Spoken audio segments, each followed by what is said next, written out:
係啦，但係屋企人就同我講：喂，你呢個價錢咧買坦洲咧，你係咪俾人做水咁撳啊？即係做水魚咁意思啊？嚟咗坦洲，必睇佳景康城啦，呢個第一題先。即係呢個就係交標啦。你所見即所得啦，基本上嗰啲水咧陣間你就可以拎走啦，唔需要等交樓。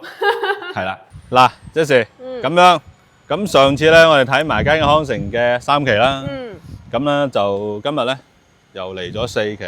咁原因咧，因為我呢排都收咗好多啲街坊啦，咁同我講佢話嚟咗坦洲必睇佳景康城啦，呢個第一個。咁仲有咧就誇張少少，就係咩咧？就係話佳景康城嗰啲交標咧，係我哋坦洲咁多屋苑裏邊啊，佢係一個交標嘅標杆嚟嘅。咁我唔知 Jessie 你當時睇完3期之後翻咗去有冇接收咗啲咩其他嘅信息？其實咧，我上次睇咗3期之後，我同屋企人商量咗下嘅，咁包括你都同我計咗下啲價錢。係就計咗數嘅，冇錯。係啦，但係屋企人就同我講：喂，你呢個價錢咧買坦洲咧，你係咪俾人做水咁撳啊？即係做水魚咁意思啊？即係嗱，呢啲問題咧，我相對嚟講我都有聽過少少嘅。咁今日咧，我哋就不如帶住呢幾個問題啦，行4期啊啲花園啦。當然咁依家4期咧，依家喺度動工緊啦。咁成個依家現成嘅花園咧，嗰個唔係太大嘅。咁當然啦，佢有一定咁上下嘅規模啦。不如因為人哋發展商佢講緊係用緊3000萬去打造咁樣嘅綠化啦。咁當然依家都見到啦，有一定嘅質素。咁後期嘅話咧，我哋會持續再去更新翻佢哋嗰啲工程進度啦。呢啲冇問題嘅。咁今日咧，我哋先解決啱先嗰3個問題先。好嘛？咁我哋喺4期係咪？喺4期呢個位置冇錯。咁我哋4期賣邊度咧？嗱，買緊咧8棟啦，全新嘅8棟啦呢個位。咁依家咧封埋頂，同埋咧拆咗外立面嗰啲。未拆晒嘅呢棟就。係啦，未拆晒嘅，準備拆緊落嚟。咁咧佢係明年年底先交樓啊嘛，幾個工期足夠嘅。咁咧嗱，呢邊就8棟。咁早時咧，我哋身後呢個位啦，呢度就15棟。早時咧呢邊就清貨清得比較快，咁前面仲有2個單位啲尾貨咯喺度買緊嘅。咁好啦，咁成個價格咧基本上就喺16500左右到嘅均價。咁咧依家仲有部分嘅大家單位啦係8棟嘅。咁大致上喺最低嗰個單位好似係14600零蚊。咁而家有冇時位去睇下咧？可以㗎，嚟我哋去睇睇。OK， 到咗呢度，依家啦講先嚇，8棟嘅樓下。咁咧，我睇咗啲樓書啦，佢有寫住叫做咩連廊式嘅飯會所。嗱，俾你睇睇啦。大致上未完工嚇，咁但係咧，依家都大致上可以睇到少少嘅痕跡啦。嗱，啲台啊、凳啊呢啲空間。你得唔得先？如果真係俾你住呢度，呢樣嘢對你嚟講，你覺得對我哋個生活品質啊，或者係對我哋呢邊嘅嘢有冇一啲幫助先？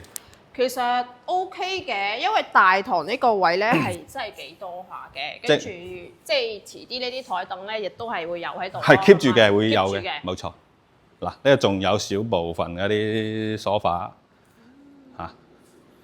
嗱，呢啲好似有少少類似啦，因為佳景康城包括依家住緊嘅嗰幾期咧都冇啦，即係只有喺嗰個小區大門入嚟之後有個管家喺度嘅啫，就未有去到話每一棟嘅樓底咧都有個管家，未有嘅。但係咧我見到咁樣整，會唔會4期會有啲咁樣嘅 plan 咧？我唔知，係啊。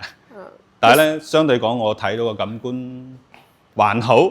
對於我哋自己住喺呢度咧，幫助大唔大我唔知，但係有啲朋友嚟到屋企咧，可以稍微咁樣囂下。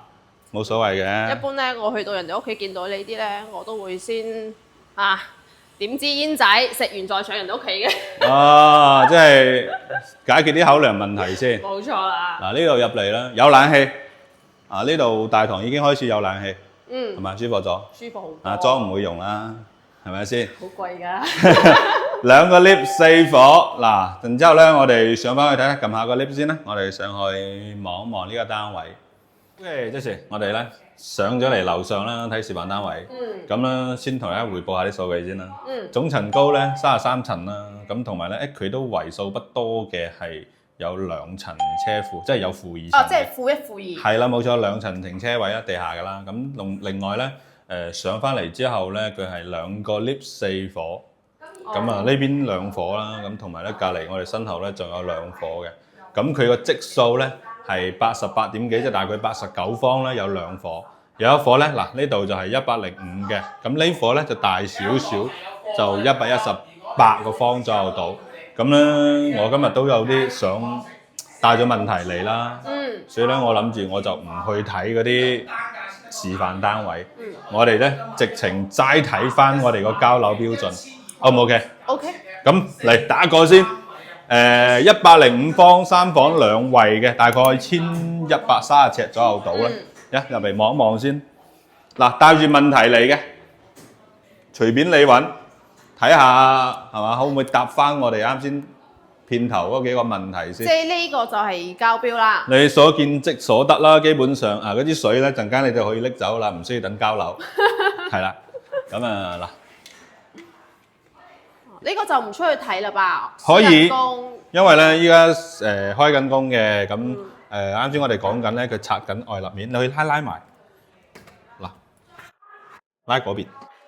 唔俾開喎，依家施緊工嘅唔俾開。嗱，你大致上啦，咁樣自己睇。因為我見佢咧，其實咧啱先我立面睇啊，都個進度好快，好多工人喺度施緊工，咁可能都為咗趕係喎，工人 OK 係都講緊㗎，其實都整緊嘅。個空間大概呢個係米2磚啦，1、2、3兩個幾唔到3個磚，應該係3.6米左右到個開間個廳。係啊，廚房位。喺未入住之前，我先試下佢嘅水嘅品質先。係可以冇問題。大致上啦，咁樣多個操作台，然之後咧身後呢度有個雪櫃位，睇下先嚇。佢啲交樓標準就係方太嘅抽油煙機，都係方太。佢呢度有交標係咪？呢個就全部佢嘅交標。嚟影先，到時後期播張俾大家啲交標嘅標準，係包括啲用啲品牌啊之類啲嘢。然後咧就全屋嘅咩華為智能啦，咁因為呢期都好紅噶啦。仲有一樣嘢，佢屋企咧佢交樓嗰陣時佢係有冷氣噶啦，即係唔使自己額買，唔需要自己再去裝冷氣機，係啊。然後咧包括房間啦，房間呢啲咯都有冷氣。呢度係105方個尺數，咁行翻嚟個空間正常。我只可以話正常，佢唔會話太細，都唔會話比較常規啲咯。係啊，常規少少咁洗手間呢個位咁，大致上都一般吧，我覺得就。其實我睇佢交標咧，其實就常規嘅，但係感覺起身嚇，我唔知佢咩材料啊，但係感覺起身成個嘅質地。係 OK 嘅嘛 ？OK 嘅，即係可以 feel 得到嘅啲，係可以 feel 得到。我都未有入嚟冚張被喺度瞓，我哋已經 feel 到啦。咁樣證明佢係有落少少功夫嘅。咁好啦，咁基本上咧呢個105就睇完。本身呢個係大飄窗嚟嘅，嗱大飄窗嚟嘅呢個。咁相對呢個主人房啦，呢個主人房個位啦。咁其實相對嚟講咧個空間足夠嘅105方咁。如果擺喺早係之前咧，嗰個積數咧係 OK 嘅。咁依家因為多咗好多4代宅咧，因為我唔係講佢好，亦都唔係話講佢唔好。客觀少少，今日就真係過嚟睇一睇。係啦，即係我自己講嘅嘢，當然啦嚇，僅代表我自己。發展商有睇到呢條片嘅，放過下。係啊，大致上啦，反正就不過咧，佢嘅交樓標準相對講都 OK。咁啱先嗰幾個問題咧，我哋先睇樓。好嘛，即係睇完樓之後咧，我哋再去同大家去講翻呢樣嘢，自己有啲 feel 咯。好，咁我先參觀下先。OK，隔離仲有間呢個105，咁隔離嗰個係88到89左右到啦。不過咧佢有啲得意咧，個單位啊，佢咧咁細個積咧，佢整咗個座向係南北通嘅。南北通。係啱先我哋睇過105方嗰個咧，就係座向係南向啊嘛，就呢間。交樓標準嚟㗎，89個方，大概係960尺左右啦。入翻嚟啦，廚房有埋個3個陽台啦，同埋個雪櫃位啦。正常。咁呢度就露台位啦，咁呢度就窗啦，因為佢施緊工嘅，所以就係啦，就冇咩我可以。但係其實就係通風可以扯風咯，扯風都比較扯風咯。係啊，南北咯，座向。相對講個座向會好啲，因為我都接待咗好多香港嗰啲朋友咧，對個座向好睇重啊嘛。咁咧呢邊望翻過去咧，就係我哋佳景康城3期同埋別墅 K 嘅一啲景觀咯。嗱，大致上就咁樣，入翻房睇睇先啦。3間房89方係有雙人房嘅呢個，唔好意思阻你一陣嚇，好快啫。嗱，一樣嘅嚇，佢啲交樓標準咧，包括嗰啲冷氣啦，呢啲都係有嘅。啊，咁智能系統嚟個特寫先呢度。嗱，佢有埋啲咁嘅模式嘅，我唔撳啦，陣間要睇樓姐姐要重新搞一次啦。嗱，呢啲係咩嚟嘅 ？OK， 自己感受下得噶啦。啊，呢間房咧就點啊？你覺得 Jessie， 你入嚟感受下呢間房。可唔可以講真話？得，肯定要講真話啦。點解？呢間房點先？比較細，可能就真係即係我都唔知米2得唔得？即係好似骨房嗰啲啊，嗰啲細細。即係揼骨房係嘛？唔知啊，冇去揼過骨啊。嗱。咁大致上，不過咧，佢另外一間房同埋主人房啲空間咧，相對講都好嘅，相對個空間好下，我唔好話佢特別大或者特別細。比較相對講常規，即係規規整整。係啦。規規整整。咁基本上啦，上邊嗰啲交樓標準都俾人一睇完㗎啦。咁我哋不如嗱咁樣，Jessie睇完，咁我哋落翻去啦，可能要講翻一啲可能會得罪人嘅話。不過咧，呢樣嘢咧唔係絕對嘅，即係代表我哋個人嘅啫。落去樓下，我哋坐低落嚟去傾傾呢條嘢。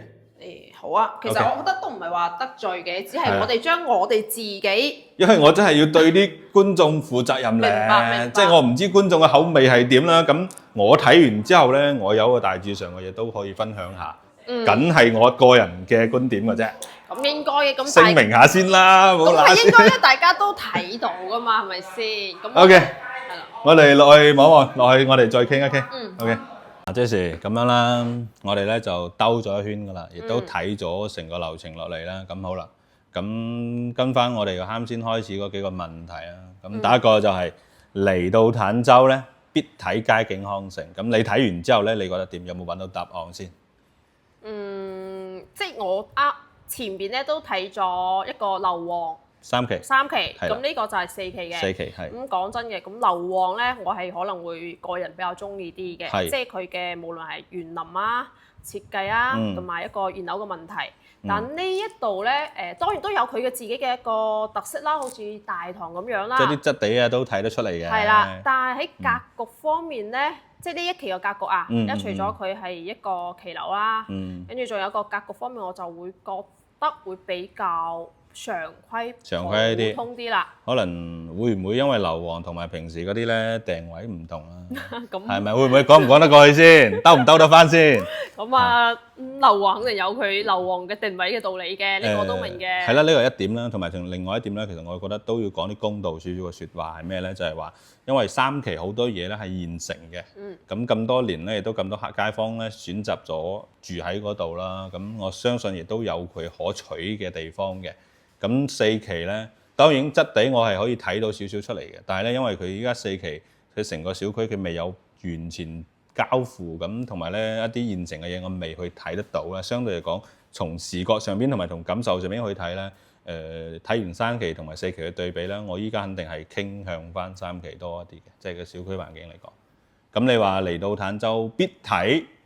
我覺得都值得一睇嘅，咁你起碼都知道佢點解可以去到咁貴啦，同埋點解有咁多嘅名頭喺出邊傳緊，但係咧依然有咁多人選擇買呢度咧，我覺得係有個地方。係啊，你覺得呢啲問題得唔得？得就下一個。OK 啊。OK 係咪？兜得翻係咪？好啦，咁第二個咧就係人哋話咧，其實街景康城嗰個交標，即係交付標準咧係。坦洲咁多個屋苑裏邊咧，佢係一個標杆嚟嘅，你點睇啊？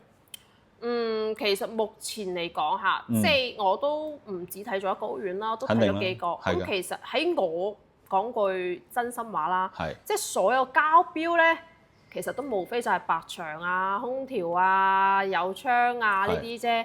但係咧總體呢一度俾我感覺起身啊，佢嘅質地啊同埋質感啊會更勝一籌多啲咯，同埋咧佢啲細緻上嘅嘢可能都有啲整，可能我哋個即係未去發覺啦。咁同埋咧，我哋佢交樓標準用咗嗰啲，包括有啲電器啊啲嘢交俾我哋咧，咁啊，我哋都有將嗰啲好似咩發展商有將嗰啲交標嘅用嗰啲品牌，我睇咗下啦，咁基本上都係一啲大牌。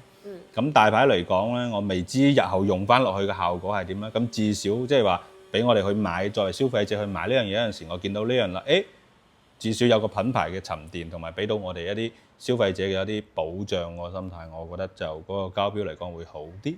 咁你話係咪標杆咁啊？真係見仁見智啦，因為每一個人嘅口味都唔同嘅。蘿蔔青菜各有所愛。冇錯，我覺得係的確係咁樣嘅。係啦，呢個就比較客觀啲啦，係咪標杆就睇大家中唔中你自己個點，咁中嘅咁你肯定願意買單啦，咁你唔中嘅冇計，咁咪再揾其他嘅啫。其實我覺得係，係咪啊，Jessie？咁綜上所述兩個問題啦，咁都大家都發表咗一啲個人嘅觀點之類啲嘢啦，見解啊。咁好啦，咁第三個問題咧，其實嗱，我覺得你去復述咧可能會好啲嘅。其實第三個問題咧，亦都係我最關心嘅，我相信都好多觀眾關心嘅個 point 咯，即係我屋企人話：咁你攞呢個價錢買坦洲，會唔會俾人湯水？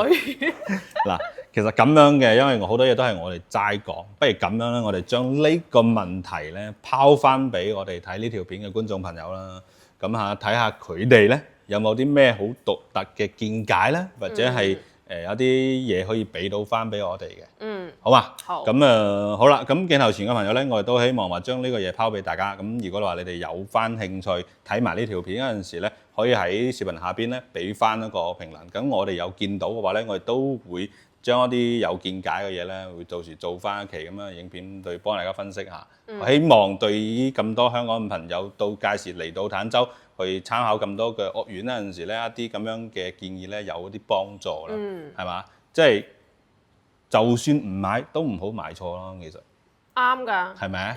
咁好啦，咁基本上呢一期咧尾聲㗎啦，其實 Jessie。OK 嘛 ？OK。咁好啦，咁最後咧，咁如果大家有啲其他想睇嘅屋苑，冇時間過嚟嘅，可以揾翻阿 Jo 或者係 Jessie 呢邊，咁到時咧我哋都會去實地去走翻啲屋苑，幫大家影翻條片，大家去睇睇嘅。咁好啦，咁如果呢條片對大家有幫助咧，幫手點翻個 like， 好嘛？跟進翻我哋成個頻道，我哋下次再見啦，拜拜。